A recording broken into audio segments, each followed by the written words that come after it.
The tale of the sinking Himalayan town, Joshimath, nestled in the Himalayas, is in fact under duress. There are cracks on the roads.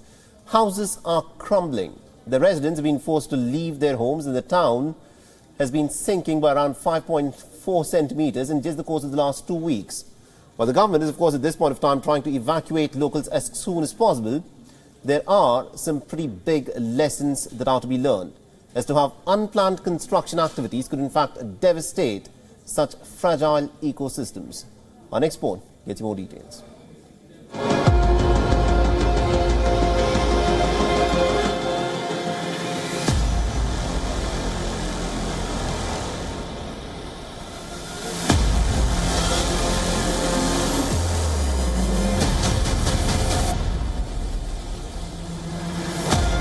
Call it a punishment for mankind's deeds. A hill town of some 25,000 people, a gateway to one of India's biggest pilgrimage centres, is sinking, falling inwards, collapsing.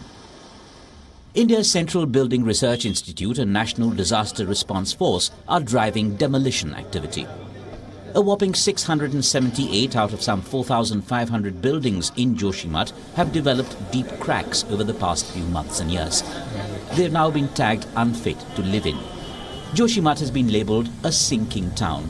30% of the town stands affected. 4,000 people have been moved out.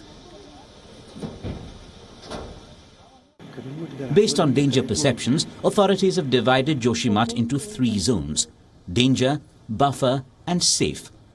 But even for areas given the green light, all is far from well.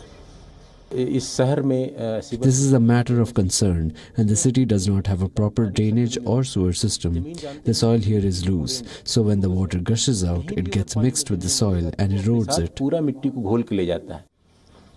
The town was just about 30 shops and 400 families, some 2,000 people in the 1960s. It's 4,500 plus buildings here now, and the burden not on infrastructure but on nature itself is showing. The most commonly cited villains of the piece. One, the Tapovan hydropower project that's under construction. A tunnel is actually being dug under and through the town for it. Down the last decade, a host of hydroelectric schemes have been cleared for the area. Tunnel boring machines work overtime for excavation. A water-bearing strata was actually punctured in one such exercise in 2009. Experts say ground subsidence or sinking had taken off then.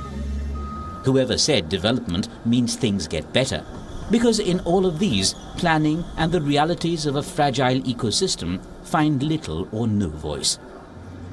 And if that wasn't bad enough, spare a thought for the fact that most parts of Uttarakhand state fall in seismic zone 4 or 5, highly prone to earthquakes. And Joshimath town itself came up on what is only the debris of a landslide. Valleys adjoining the town are what's called moraine, a mass of rocks, sediment and soil transported on a glacier. A 2-year-long study says the entire area has been sinking 2.5 inches every year.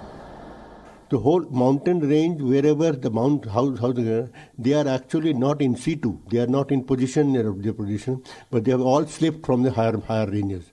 So obviously, anything which has slipped from its original position will be always unstable.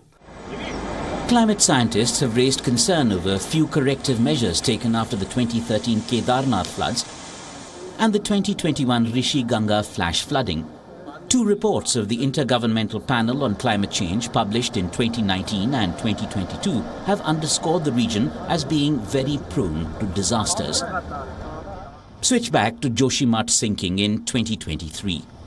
For the residents, it's about immediate priorities: life and livelihood, home and hearth, restoring peace amid panic pangs. Our house has been completely destroyed owing to the sinking situation in the town. We are living inside a Sikh temple as we have no other place to live. All our resources have been spent on a house where we cannot go anymore because its foundation is shaken and parts of it have caved in.